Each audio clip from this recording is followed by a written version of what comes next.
The King of Elfland's Daughter, written by Lord Dunsany, narrated by Morgan Keller.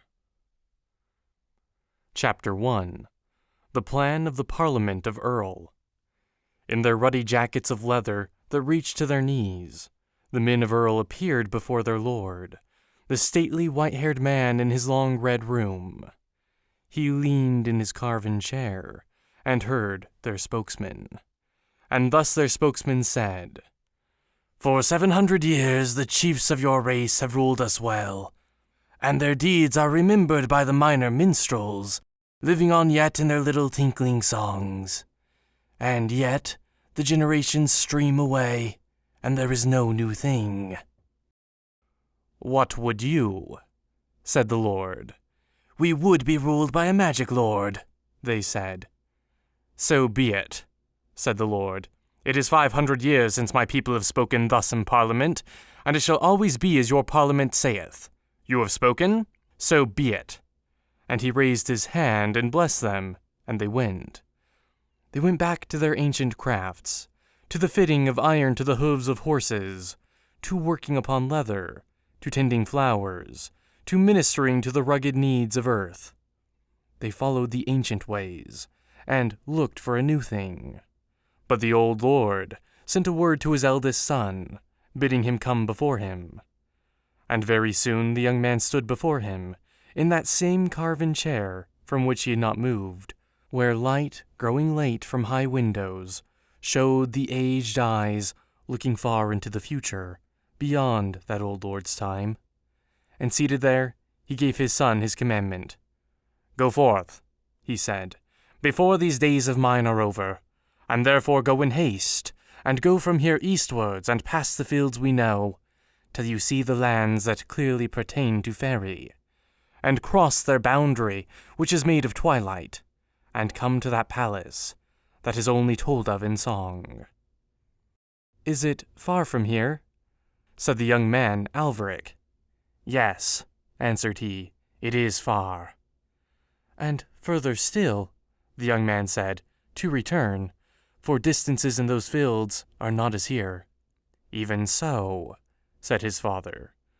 "What do you bid me do," said the son, "when I come to that palace?" And his father said, "To wed the King of Elfland's daughter." The young man thought of her beauty, and crown of ice, and the sweetness that fabulous ruins had told was hers. Songs were sung of her on wild hills, where tiny strawberries grew, at dusk, and by early starlight. And if one sought the singer, no man was there. Sometimes only her name was sung softly, over and over. Her name was Lyrizel. She was a princess of the magic line. The gods had sent their shadows to her christening, and the fairies too would have gone, but that they were frightened to see on their dewy fields the long dark moving shadows of the gods. So they stayed hidden in crowds of pale pink anemones, and thence blessed Lyrizel. "My people demand a magic lord to rule over them. They have chosen foolishly," the old lord said, "and only the dark ones that show not their faces know all that this will bring. But we who see not follow the ancient custom, and do what our people and their parliament say. It may be some spirit of wisdom they've not known may save them even yet. Go then, with your face turned towards that light that beats from fairyland, and that faintly illumines the dusk between sunset and early stars, and this shall guide you till you come to the frontier and have passed the fields we know." Then he unbuckled a strap and a girdle of leather, and gave his huge sword to his son, saying, "This that has brought our family down the ages unto this day shall surely guard you always upon your journey, even though you fare beyond the fields we know." And the young man took it, though he knew that no such sword could avail him. Near the castle of Earl there lived a lonely witch, on high land near the thunder, which used to roll in summer along the hills. There she dwelt by herself, in a narrow cottage of thatch, and roamed the high fields alone to gather the thunderbolts. Of these thunderbolts, that had no earthly forging, were made with suitable ruins such weapons as had to parry unearthly dangers. And alone would roam this witch at certain tides of spring, taking the form of a young girl in her beauty, singing among tall flowers in gardens of Earl. She would go at the hour when hawk moths first pass from bell to bell. And of those few that had seen her was this son of the Lord of Earl. And though it was calamity to love her, though it rapt men's thoughts away from all things true, yet the beauty of the form that was not hers had lured him to gaze at her with deep young eyes. Tell, whether flattery or pity moved her, who knows that is mortal? She spared him, whom her arts might well have destroyed, and, changing instantly in that garden there, showed him the rightful form of a deadly witch. And even then, his eyes did not at once forsake her, and in the moments that his glance still lingered upon that withered shape that haunted the hollyhocks, he had her gratitude that may not be bought, nor won by any charms that Christians know. And she had beckoned to him, and he had followed, and learned from her on her thunder-haunted hill that on the day of need a sword might be made of metals not sprung from earth, with ruins along it that would waft away, certainly, any thrust of earthly sword, and except for 3 master ruins, could thwart the weapons of Elfland. As he took his father's sword, the young man thought of the witch. It was scarcely dark in the valley when he left the castle of Earl, and went so swiftly up the witch's hill that a dim light lingered yet on its highest heaths when he came near the cottage of the one that he sought, and found her burning bones at a fire in the open. To her he said that the day of his need was come, and she bade him gather thunderbolts in her garden, in the soft earth, under her cabbages. And there, with eyes that saw every minute more dimly, and fingers that grew accustomed to the thunderbolt's curious surfaces, he found before darkness came down on him 17, and these he heaped into a silken kerchief, and carried it back to the witch. On the grass beside her, he laid those strangers to earth. From wonderful spaces they came to her magical garden, shaken by thunder from paths that we cannot tread, and though not in themselves containing magic, were well adapted to carry what magic her ruins could give. She laid the thigh bone of a materialist down, and turned to those stormy wanderers.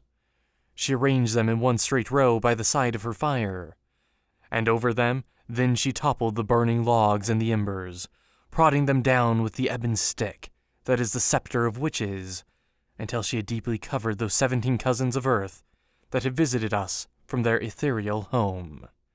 She stepped back then from her fire, and stretched out her hands, and suddenly blasted it with a frightful ruin. The flames leaped up in amazement, and what had been but a lonely fire in the night, with no more mystery than pertains to all such fires, flared suddenly into a thing that wanderers feared. As the green flames, stung by her ruins, leaped up, and the heat of the fire grew intenser, she stepped backwards, further and further, and merely uttered her ruins a little louder the further she got from the fire.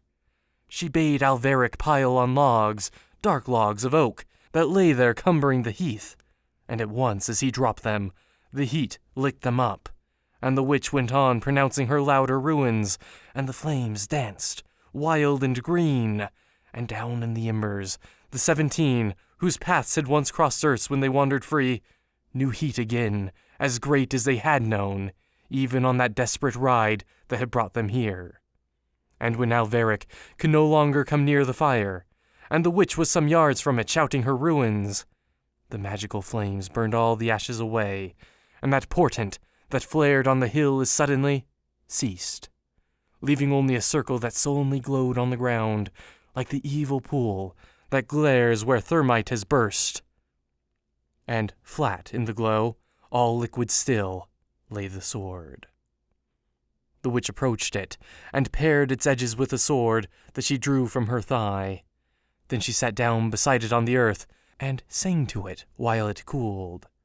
Not like the ruins that enraged the flames was the song she sang to the sword. She whose curses had blasted the fire till it shriveled big logs of oak, crooned now a melody, like a wind in summer, blowing from wild wood gardens that no man tended, down valleys, loved once by children, now lost to them but for dreams. A song of such memories as lurk and hide along the edges of oblivion, now flashing from beautiful years of glimpse of some golden moment, now passing swiftly out of remembrance again, to go back to the shades of oblivion, and leaving on the mind those faintest traces of little shining feet, which when dimly perceived by us are called regrets. She sang of old summer noons in the time of harebells. She sang on that high dark heath a song that seemed so full of mornings and evenings preserved with all their dews by her magical craft from days that had else been lost, that Alveric wondered of each small wandering wing, that her fire had lured from the dusk, if this were the ghost of some day lost to man, called up by the force of her song from times that were fairer. And all the while the unearthly metal grew harder. The white liquid stiffened and turned red. The glow of the red dwindled, and as it cooled, it narrowed. Little particles came together, little crevices closed. And as they closed, they seized the air about them, and with the air they caught the witch's ruin, and gripped it and held it forever. And so it was it became a magical sword. And little magic there is in English woods, from the time of anemones to the falling of leaves, that was not in the sword. And little magic there is in southern downs, that only sheep roam over, and quiet shepherds, that the sword had not too. And there was scent of thyme in it, and sight of lilac, and the chorus of birds that sings before dawn in April, and the deep, proud splendor of rhododendrons, and the litheness and laughter of streams, and miles of May. And by the time the sword was black, it was all enchanted with magic. Nobody can tell you about that sword all that there is to be told of it. For those that know of those paths of space on which its metals once floated, till Earth caught them one by one as she sailed past on her orbit, have little time to waste on such things as magic, and so cannot tell you how the sword was made.